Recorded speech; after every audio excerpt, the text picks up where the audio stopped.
Namaskar, Adab, Sat Shri Akal.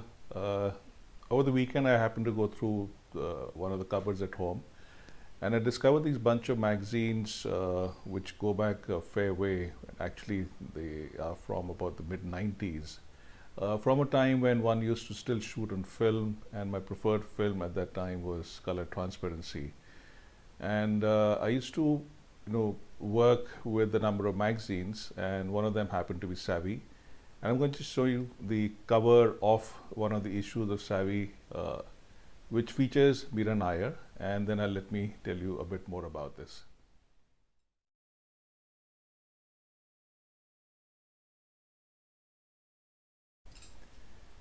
So, a friend of mine, Meenu, a writer, a journalist, a very fine writer actually. She's more of a features writer than a journalist.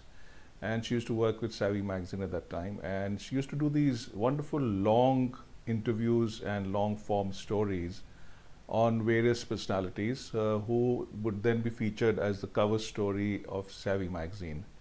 And Meera Nair happened to be one of them. And this is the, if I remember correctly, is the March 1995 issue.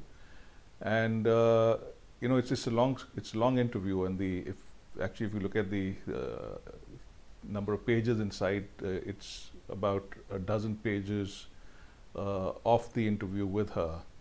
So what I used to do is, and what I've done in the case with Meera's interview, is that I have photographed her in my studio and photographed her against three different colored plain backgrounds. I think there was a rust, there was a blue, and there was a yellow. And the idea is that Meenu would keep talking to the person she was interviewing, and I would keep photographing the person to try and get different expressions, different moods, different hand movements, body language. And one of these pictures, of course, then made it to the cover, the one where she's holding these yellow roses, which, if I remember correctly, she said that she loved yellow roses, so we wanted to shoot that. And there were a number of other photographs, which unfortunately I don't have the original TPs, but I have, just shot. They were like thumbnails in the magazine. So I've shot them with my phone, so they look rather grotty, but I think you'll still get a sense of the different kinds of expressions and how mobile Meera's face really is. So just take a look at these here. So like I mentioned earlier, these images were shot on color transparency film in my studio using studio lights against flat colored backgrounds.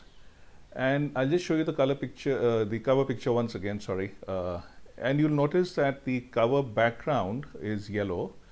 But if you see between Meera's hair on the right of the image, there's blue over there. And now just to point this out to you, and this is what makes it very interesting for anyone from the current generation who's looking at this. This is 1995. This predates, even the thought of Photoshop. Forget about actually using Photoshop to correct these things. And it so happened, I think, that the art director, who wasn't at the shoot but was in Bombay, because that's where the magazine is based, decided that instead of a blue background, which is what I'd shot her against for this particular picture, he or she wanted a yellow background to go with the yellow roses. So they managed to cut, and a very rough cut if you see around the line of her hair, to give a yellow background, but there was no way they could cut between the hair, and which is why the blue is left there. This is something which will be seen as appalling in today's world, because it's so easy to make corrections afterwards with Photoshop.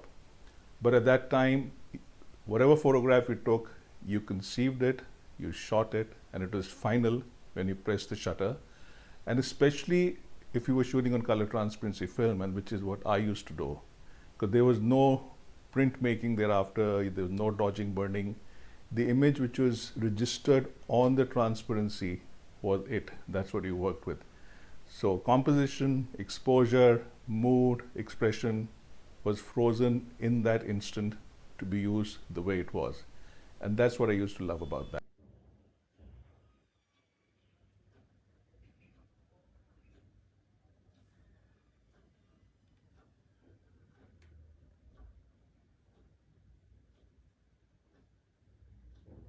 So that's the magazine layout. It's a story feature or cover story feature called I Believe. And like I said, it's a long form interview done by Meenu. There would have been about 6 such double spreads. And a lot of the photographs I had shot of Mira have been used as these insets to show different moods, etc., etc. Also, because there are lots of images from her archives and her family albums, since she's talking about a life journey, so they are very much a part of the entire story. So here it is. Let me just go closer to one of them and show you. There we are.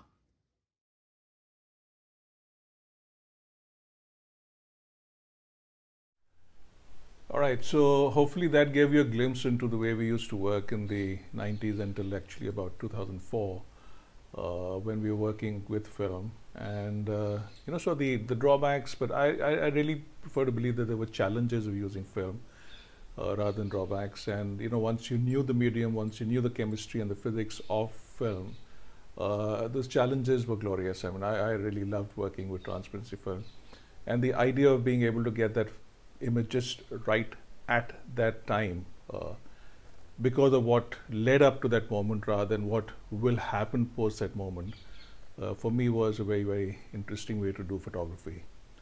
Uh, I will also add to this, there's a lot of stuff in my archive, a lot of work which has been done for editorial, for advertising, for corporate, through the 90s. And I'm going to start picking out a few of them and start talking about them in this series. Thank you once again. Thank you for being here. Thank you for the interest you've shown. I really appreciate all the support I've been getting and the comments. Do subscribe to the channel, and you'll get notifications of further postings. And I shall see you again soon. Thank you. Bye-bye.